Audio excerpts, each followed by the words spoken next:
자, 오늘부터 고린도 후서 말씀을 이제 생각해 보실 차례입니다. 지난 주일까지 고린도 전서를 하셨었죠.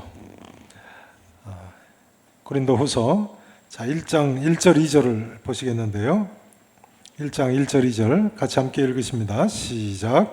하나님의 뜻으로 말미암아 그리스도 예수의 사도된 형제 디모데는 고린도에 있는 하나님의 교회와 또 온 아가야에 있는 모든 성도에게 하나님 우리 아버지와 주 예수 그리스도로부터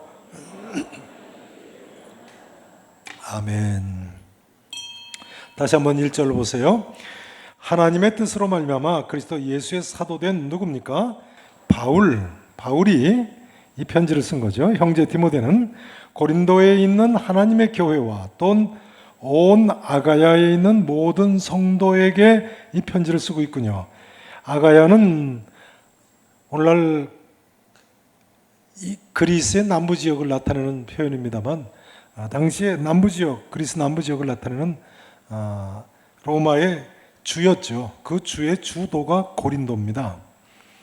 그러니까 바울이 아가야 지방에 있는 고린도 교회 성도들에게 이 편지를 보낸 것입니다. 지난주에 말씀드린 대로 고린도 후서는 바울이 AD 55년 가을에 그리스 북부 지역인 마게도니아 지방에서 쓴 편지라고 말씀을 드렸죠. 주 몇 년에 썼다고요? 55년 가을에요. 만일 마게도니아에 1년 이상 머물렀다면 56년 가을이 되겠습니다. 그러나 아마 55년 가을로 주로 추정을 합니다. 다 지난주에 하신 내용이죠. 생각나시죠? 네, 다시 말씀드리지 않겠습니다. 자, 이제 8절 9절 말씀 보십니다. 제가 8절을 봉독 드립니다. 9절을 읽으세요. 형제들아, 우리가 아시아에서 당한 환난을, 아시아는 오늘날 터키 중서부 지역인 당시의 대로마 제국의 아시아 주죠. 아시아 주도가 어디라고 말씀드렸죠? 에베소죠. 에베소. 아시아 주에서 당한 환난을 너희가 모르기를 원하지 아니하노니 힘에 겹도록 심한 고난을 당하여 살 소망까지 어떻게 됐어요? 끊어져 버렸어요. 얼마나 고난이 심했는지요. 그 다음 9절 같이 읽으십니다. 시작. 우리는 우리 자신이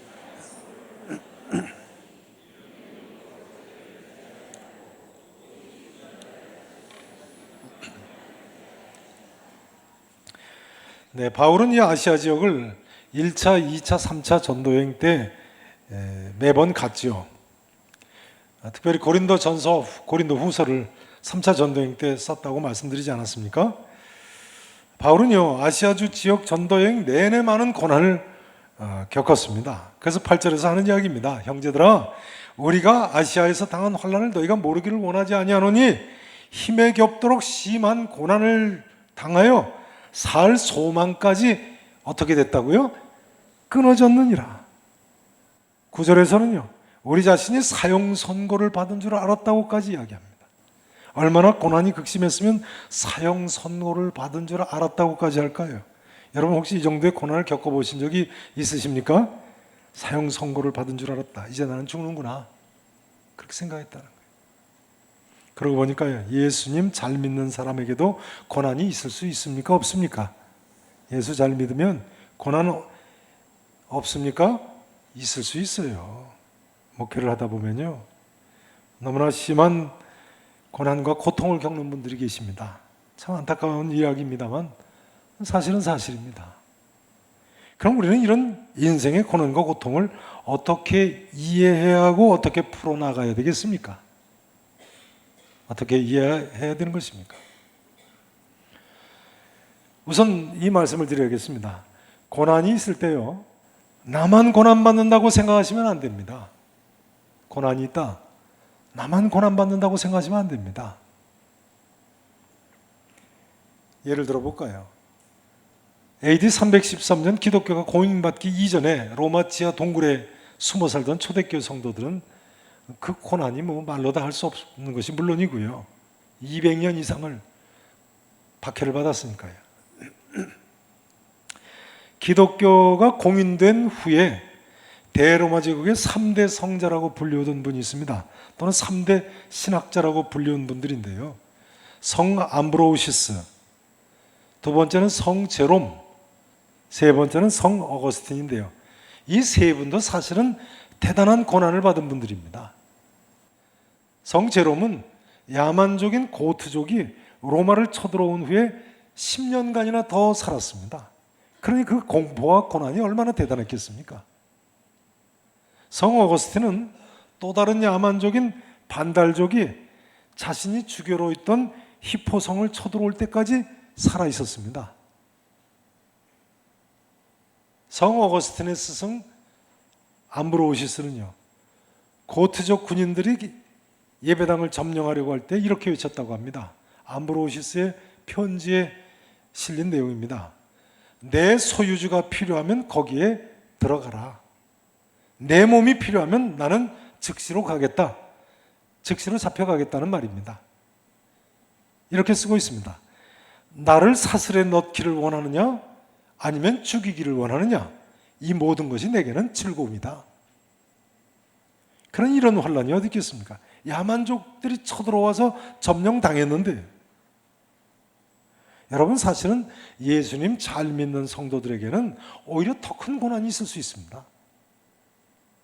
오히려 성경은 히브리서 12장 1절 표현대로 우리에게 구름같이 둘러싼 허다한 증인들이 바로 이런 고난의 사람들임을 보여주고 있습니다. 어떤 이들은 심한 고문을 받되 구차히 풀려나기를 원하지 아니했다. 또 어떤 이들은 조롱과 채찍질 뿐 아니라 결박과 옥에 갇히는 시련을 받았다고요. 히브리서 11장 그 앞에 나오는 내용이죠. 돌로 치는 것과 톱으로 켜는 것과 시험과 칼로 죽임을 당하고 양과 염소의 가죽을 입고 유리하여 궁핍과 환난과 확대를 받았느니라. 그들이 광야와 산과 동굴과 토굴에 유리하였었느니라 했습니다. 누구보다도 여러분 예수님께서 겪으신 고난은 또 얼마나 대단합니까? 예수님께서는 사형 선고를 받으신 줄 아는 정도가 아니라 아예 사형 선고를 받으셨고 사형 집행까지 받으신 분 아니십니까? 그러니까요, 우리가 어떤 고난이 있다고 할지라도요, 여기에도 다 하나님 뜻이 있지, 이렇게 생각하시기 바랍니다.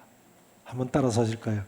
여기에도 하나님 뜻이 있지, 여기에도 다 하나님 뜻이 있지. 믿으십니까? 성도들에게 무의미한 고난이란 없는 것입니다. 중요한 점은 이런 엄청난 고난 중에도 우리 하나님께서는 우리를 위로해 주시기를 원하시는 하나님이시라는 사실. 하나님 우리를 위로해 주시기를 원하시는 분이세요. 오늘 보면 3절에 보세요. 하나님은 자비의 아버지시요 모든 위로의 하나님이시라고 하지 않습니까? 따라서 하실까요? 자비의 아버지시요 모든 위로의 하나님. 믿으십니까? 모든 위로의 하나님이니까요, 모든 참된 위로는 하나님께로부터 나오는 것입니다. 내가 어떤 위로를 받았다, 그러면 그것은 하나님이 나를 위로하신 것이라고 보면 틀림이 없습니다. 모든 위로의 하나님이시라니까요. 하나님 아버지께서 나를 위로하시는구나, 그렇게 믿으시기 바랍니다. 오늘 본문에만도 위로라는 말이 무려 9번씩이나 나옵니다. 위로, 위로, 위로, 위로. 하나님이 창조하신 이 피조 세계에는요, 하나님의 위로가 충만한 것입니다. 하나님의 위로가 충만합니다. 하나님은 진실로 우리를 모든 환난 중에서 위로하시는 우리의 아버지이십니다, 여러분. 그래서 이사야서 66장 12절 13절에서 이사야 선지자는 이 위로의 하나님 아버지를 이렇게 표현하고 있습니다. 어미가 자식을 위로함 같이. 누가 자식을 위로함 같이요? 어머니가 자식을 위로함 같이요. 내가 너희를 위로할 것인즉 너희가 그 성읍의 젖을 빨 것이며, 여기 성읍은 예루살렘 성을 가리킵니다. 예루살렘 성에 다시 돌아와서 회복돼서 이를테면 어머니 같은 예루살렘 성의 젖을 빨 것이라는 거예요. 너희가 옆에 안기며 그 무릎에서 놀 것이라고 했어요. 우리 하나님께서는 이처럼 참으로 우리의 위로의 아버지이신 분이십니다. 그러므로 시편 30편 4절 이하에 보시면 다윗은 이렇게 이야기합니다. 주의 성도들아 여호와를 찬송하며 그의 거룩함을 기억하며 감사하라. 그의 노염은 잠깐이며 그의 은총은 평생이로다. 부모가 잠시 자녀들 꾸짖는 것처럼 하나님이 꾸짖으실 때가 있다는 거예요. 근데 그 노염은 어떻다고요? 잠깐이에요. 하나님의 은혜와 은총은 평생에 걸쳐 있다. 믿으십니까? 이렇게 이야기하고 있어요. 저녁에는 울음이 깃들일지라도 아침에는 기쁨이 오리로다. 주께서 나의 슬픔이 변하여 내게 춤이 되게 하시며 나의 베옷을 벗기고 기쁨으로 띠띠우셨나이다 했습니다. 믿으실 수 있기를 축원합니다. 광야 같은 인생길을 걷는 우리 인생들에게 이런 하나님의 이런 위로가 절대적으로 필요합니다. 물론 친구나 가족들의 위로도 있을 수 있습니다만, 그러나 그런 위로는 때로는 더 큰 슬픔이나 실망이나 근심으로 변하기가 쉽습니다. 인생길이 워낙 고난이 많다 보니까 그런 것 같습니다. 어떤 사람은 술로 위로를 구하고요. 그러다 보니까 알코올 중독까지 빠지지 않습니까? 어떤 사람은 쾌락으로 위로를 삼고요. 어떤 사람은 취미 활동으로 위로를 구하고 합니다. 그러나 이 모든 것은 근본적인 참 위로가 될 수 없는 것이 분명합니다. 여러분, 참 위로는 모든 위로의 하나님 아버지께로부터 나와야지만 가능한 것입니다. 시편 50편 15절에 보면 이 위로의 하나님께서 우리에게 이렇게 말씀하고 계십니다. 환난 날에 나를 부르라. 내가 너를 건지리라. 아멘이십니까? 여러분, 내게 있어서 하나님은 어떤 분이십니까? 바울처럼 과연 자비의 아버지시여 모든 위로의 하나님이시라고 고백할 수 있으십니까? 영국의 유명한 C.S. 루이스는요, 고통에 대해서 이렇게 설명을 했습니다. 고통을 겪고 있을 때에는 고통에 대한 지식을 가르치는 것보다 용기를 불어넣어 주는 것이 낫다. 고통에 대한 지식을 가르치는 것보다 용기를 불어넣는 것이 더 낫다는 거예요.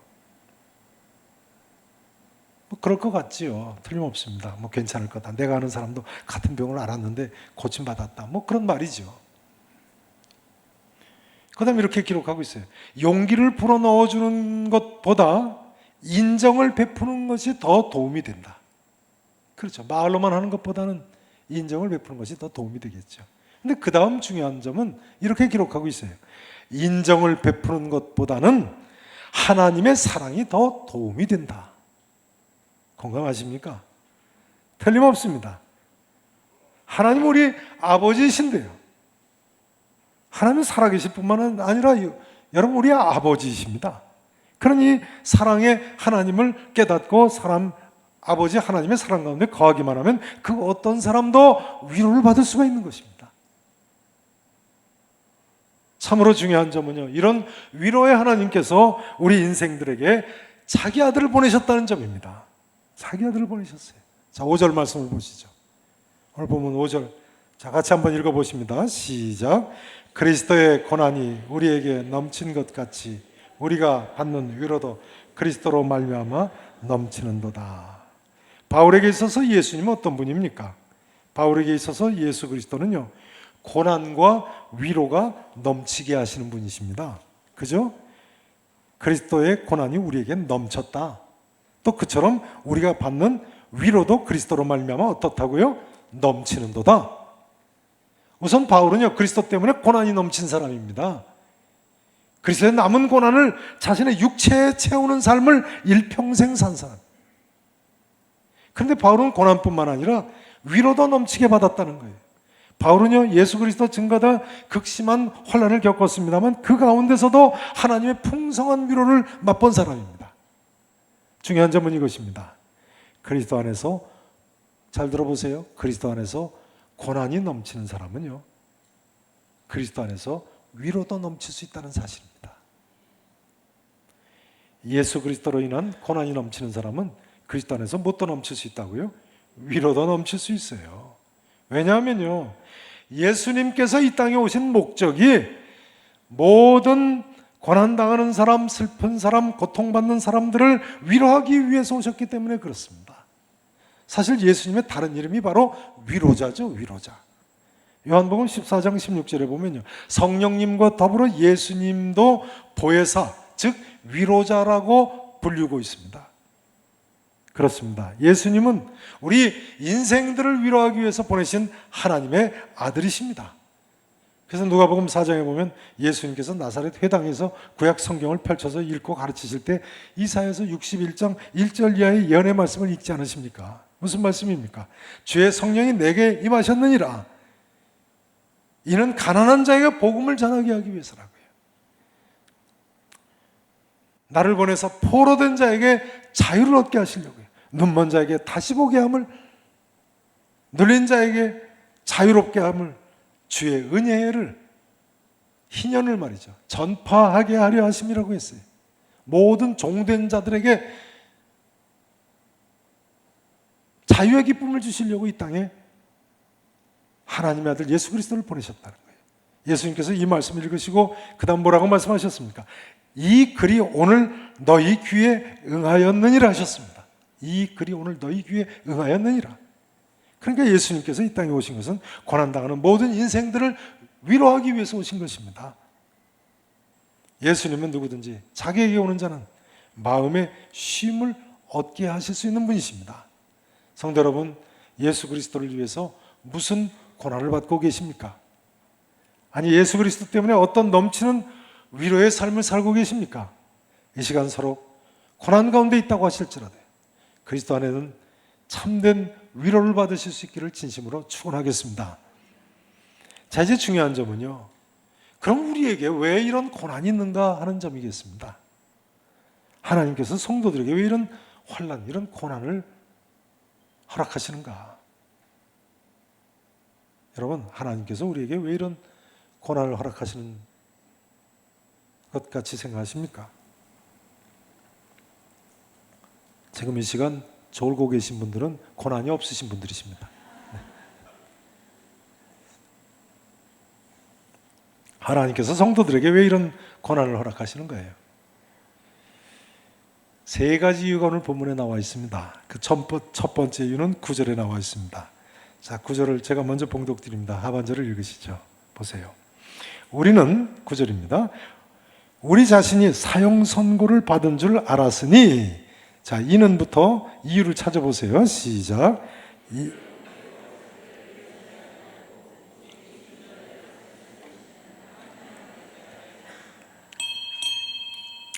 성도의 고난의 첫 번째 이유가 뭡니까? 이는 우리로 자기를 의지하지 말고 오직 죽은 자를 다시 살리시는 전능하신 누구만 의지하게 하심이라고요? 하나님만 의지하게 하심이라. 여러분, 우리에게 왜 이런 고난을 허락하세요? 전능하신 하나님만 의지하게 하시려고요. 참 이상하죠. 인간은요, 조금만 능력이 있어도 자기 자신을 의지하려고 합니다. 참 이상해요. 전에 보면요, 중병에 시달리시는 분인데요, 아직도 간절함이 없으세요. 아, 이거 돌아가시는 거 아닌가 싶은데 거의 마지막 순간인데요, 좀 더 간절히 하나님께 매달리시면 좋겠는데 말이죠. 근데도 아직도 간절함이 없으신 경우가 있었어요. 이유가 뭐겠습니까? 이유가 뭐겠습니까? 아직도 나는 살 소망이 있다고 생각하시기 때문인 것 같았습니다. 아직도 나는 살 소망이. 참 이상해요, 인간이요. 이제 정말 내게 아무 소망이 없다면 그러시겠습니까?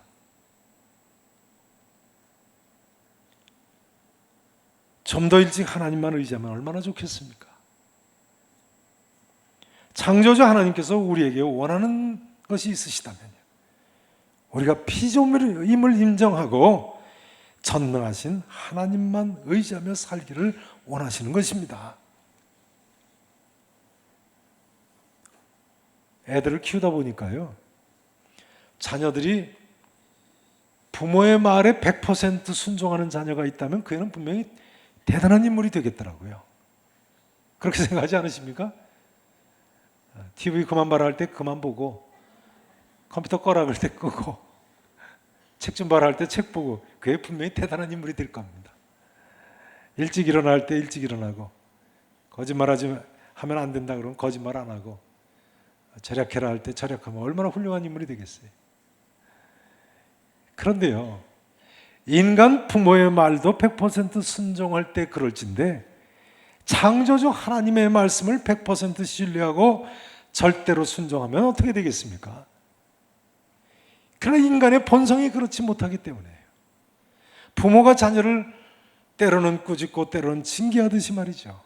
하나님 아버지께서도 우리를 자꾸만 경계하시고 경계하시고 또 때로는 훈계하시고 때로는 징계까지 하시는 거예요. 이것이 우리에게 있어서의 고난의 이유입니다. 그리고 고난의 의미인 것입니다. 고난이 와야 정신 차리게 되고, 고난이 와야 돌이키게 되고 하나님 뜻대로 살기 때문에 말입니다. 하나님만 의지하게 되기 때문에 말입니다. 그런데 고난 자체가 저절로 우리에게 믿음을 가져다 주는 건 아니죠. 고난당한다고 누구나 다 하나님 찾고 의지합니까? 그렇지 않죠. 그러니까요, 이런 이야기가 됩니다. 고난을 당할 때 내가 그 고난에 어떻게 반응하는가가 중요한 것입니다. 성도 여러분, 어떤 가운데서도 여호와 하나님 아버지만을 의지하실 수 있기를 진심으로 축원하겠습니다. 우리에게 왜 고난이 있는가? 두 번째 이유가 오늘 본문에 4절에 나옵니다. 4절 말씀을 보시죠.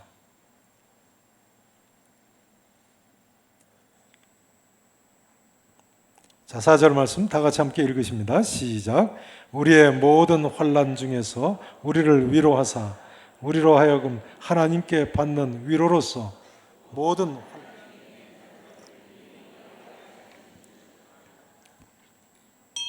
하나님은 어떤 분이시라고요? 우리의 모든 환난 중에서 우리를 위로하시는데, 그러므로 우리로 하여금 하나님께 받는 위로로서 누구를 능히 위로하게 하시는 분이시라고요? 모든 환난 중에 있는 자들을 능히 위로하게 하시는 하나님이세요. 이것은 모든 환난 중에 있는 자들을 능히 위로하게 하시기 위해서 우리에게 고난을 통과하게 하신다는 거예요. 신약의 성도는요, 여러분 아십니까? 신약의 성도는요, 다른 사람들을 위로하기 위해서 존재하는 사람들입니다. 우리는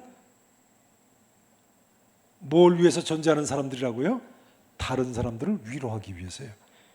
이사야서 40장 1절에 보면요, 하나님께서 이사야 선지자를 통해서 신약 시대에 대해서 예언을 하시는 중에 이렇게 말씀하십니다. 너희는 위로하라, 내 백성을 위로하라. 이사야 선지자에 의하면 앞으로 하나님의 백성을 위로하는 시대가 임한다는 겁니다. 여기서 앞으로 올 시대는 신약 시대지요. 그래서 핸델의 유명한 오라토리오 메시아가 바로 이 구절로 시작되지 않습니까? 너희는 위로하라, 내 백성을 위로하라. 메시아가 오심으로 새 시대가 열리는 거죠. 이런 시대가 열리는 거죠. 신약의 성도들은 다시 이야기하자면 이처럼 위로하는 사람들이 되어야 되는 것입니다. 그러기에 성 프란치스코도 위로받기보다는 위로하는 사람이 되게 해달라고 기도하지 않았습니까? 오늘 본문에는 바울의 위로자로서의 모습이 나와 있습니다.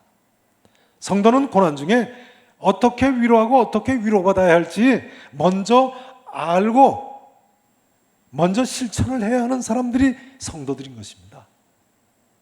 그러니까요, 여러분, 부부간에도 서로 위로하시면서 사시기 바랍니다. 부부간에 뭐 하면서 살자고요? 위로하면서 살아야 돼요. 한번 여쭤보겠습니다. 부부간에 그럼 누가 먼저 위로해야 되겠습니까?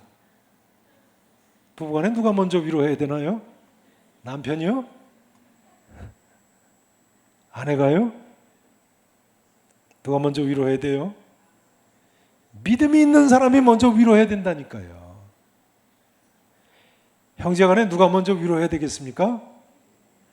예수 믿는 내가 먼저 위로해야 되는 거예요. 아셨죠? 성경에는요, 위로하는 사람으로 아예 이름까지 지은 인물이 두 사람이 나옵니다. 그게 누굽니까? 이름 뜻 자체가 위로예요. 한 사람은 구약시대의 노아지요. 노아의 이름 뜻이 위로입니다. 또 한 사람은 신약시대의 바나바지요. 바나바의 이름 뜻 위로자 아닙니까? 여러분, 이 시대에 우리가 어떤 사람이 되어야 되겠다고 생각하십니까? 노아처럼 바나바처럼 사도 바울처럼 말이죠. 많은 사람을 위로하는 하나님의 사람들이 되실 수 있기를 진심으로 축원하겠습니다. 이제 6절 말씀을 보십니다. 세 번째 고난을 허락하시는 이유입니다. 세 번째 6절. 자, 보세요. 같이 한번 6절 말씀 또 읽으십니다. 시작. 우리가 환난 당하는 것도 너희가 위로를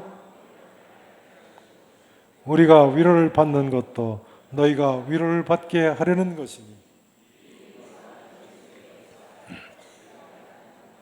고난을 너희도 견디게 하느니라. 아멘. 사도 바울에게 있어서 믿음의 형제들은요, 환난과 위로를 받는 또 하나의 이유였습니다. 바울은 성도들을 위해서 자기가 환난을 받고 그 환난 중에도 자기가 위로를 받았다고 이야기합니다. 누구를 위해서요? 성도들을 위해서요. 그런데 문제는 지금 이 고린도 교회 성도들이 어떤 사람들이었습니까? 고린도 교회 교인들, 고린도전서 3장에 보면 아직도 육신에 속한 자들 아닙니까? 바울파, 아볼로파, 게바파, 그리스도파 하면서 서로 다투는 사람들입니다.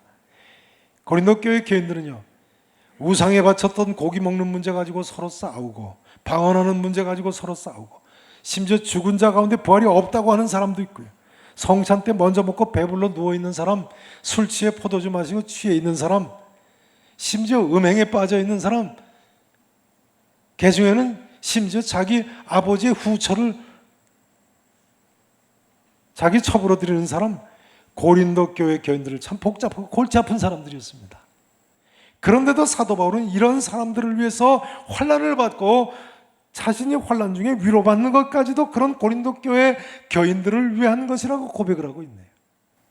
예컨대 바울은요, 그 존재 이유가 바로 교회요, 성도인 그런 하나님의 사람이었습니다. 그런데 여러분, 성도는 위로받기보다는 위로하기 위해 존재하는 사람들 아닙니까? 하나님께서 우리를 이 정도까지 다른 사람을 위로하는 데 사용하기를 원하시는데요. 실상 하나님께서는요, 성도들을 환난 가운데 내버려 두지 않으시고 위로하시는 중요한 이유가 환난에 처한 다른 사람을 위로할 수 있는 능력을 주시기 위하시죠. 따라서 하실까요? 하나님은 우리에게 위로할 수 있는 능력 주시기를 원하신다. 하나님께서는 우리에게, 나에게 위로할 수 있는 능력 주시기를 원하신다. 믿으십니까? 근데 사실은 모든 사람이요, 다른 사람을 위로하면서 살기를 사실은 원합니다. 특별한 경우, 예외적인 경우가 있겠습니다만 다른 사람을 위로하기를 원하세요. 모든 사람은요. 또 다른 사람과 꿈과 희망과 소망을 나누기를 원합니다. 그러나 이 모든 것이 그리스도 안에서 고통과 아픔을 함께 짊어질 때라야지만 가능한 것입니다. 공감하세요? 그리스도 안에서 고난을 통과한 사람만이 사실은 이처럼 참된 위로와 꿈과 소망을 나눌 수 있는 거예요, 다른 사람에게. 제가 같이 공부한 케냐 선교사님 한 분 계신데요, 한국 선교사님이죠. 이제 케냐에 가서 선교하다가 유학을 오셨는데, 유학 중에 작은 딸이 세상을 떠났습니다. 작은 딸을, 둘째 딸을 잃으셨어요. 근데 작은 딸을 잃은 직후에 여름방학이 되니까 선교지 케냐를 이제 방문하러 가셨어요. 선교지를 방문하고 오더니 뭐라고 그러시냐면요, 아프리카에서 몇 년 동안 선교하는 동안에 많은 애들이 이름도 모르는 질병에 그렇게 많이 죽어가고, 당신이 그동안 많은 집례를 했다는 거예요. 어린 애들 잃고 장례하고 그랬는데, 한 달 남짓 이번에 아프리카 케냐에 가서 방문하는 동안에 또 그런 일이 있어서 이제 장례를 집례하고 왔는데, 내 딸을 잃고 나서 보니까 정말 그분들을 진정으로 이해하고 위로할 수 있더라, 그런 이야기를 들은 적이 있습니다. 내 딸을 잃고 나서 보니까요. 같은 장례를 집례했는데도 그렇지 않겠습니까? 우리 모두는 내가 지금 환난 받는 것이 고난 중에 있는 형제를 위로하기 위한 것이기도 하는 깨달음이 있으셔야 되겠습니다. 하나님의 이런 깊은 섭리를 깨달은 사람, 다른 사람을 그야말로 참 위로로 위로하는 사람이 될 수 있는 것입니다. 창세기 45장 4절 이하에 보면 요셉이 자기 형들을 만났을 때 이렇게 이야기를 합니다. 당신들이 나를 이곳 애굽에 팔았다고 해서 근심하지 마소서, 한탄하지 마소서. 하나님의 생명을 구원하시려고 나를 당신들보다 먼저 보내셨나이다. 비록 형제지만 자기를 죽이려고 했고 상인들한테 팔아버린 형들한테 요셉이 위로하는 모습이죠. 하나님의 섭리를 깨달았을 때, 하나님이 7년 기근 들려서 모든 사람 다 죽게 될 때 그걸 모면하게 하시려고 나를 먼저 보내셨구나 하는 섭리를 깨닫고 나서 하는 이야기죠.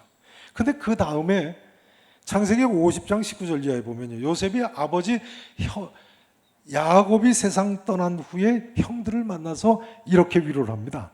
두려워 마소서, 내가 하나님을 대신하리이까. 아버지 세상 떠나니까 동생 요셉이 자기들한테 해코지할까 봐 두려워하는 형들의 모습이었겠죠. 그때 두려워하지 말라고 하면서 하는 이야기예요. 내가 하나님을 대신하리까. 당신들은 나를 헤아려 하였으나 하나님은 그것을 선으로 바꾸사 오늘과 같이 많은 백성의 생명을 구원하게 하시려 하셨나니 당신들은 두려워 마소서. 내가 당신들과 당신들의 자녀들을 기르리이다. 자녀들까지 기르겠다고 하면서 위로를 합니다. 그 다음 말씀이 중요합니다. 그 다음 말씀 들어보세요. 그 다음 말씀이 이렇습니다. 그들을 간곡한 말로 위로하였더라. 그들을, 요셉이 형들을 말이죠, 간곡한 말로 뭐 했다고요?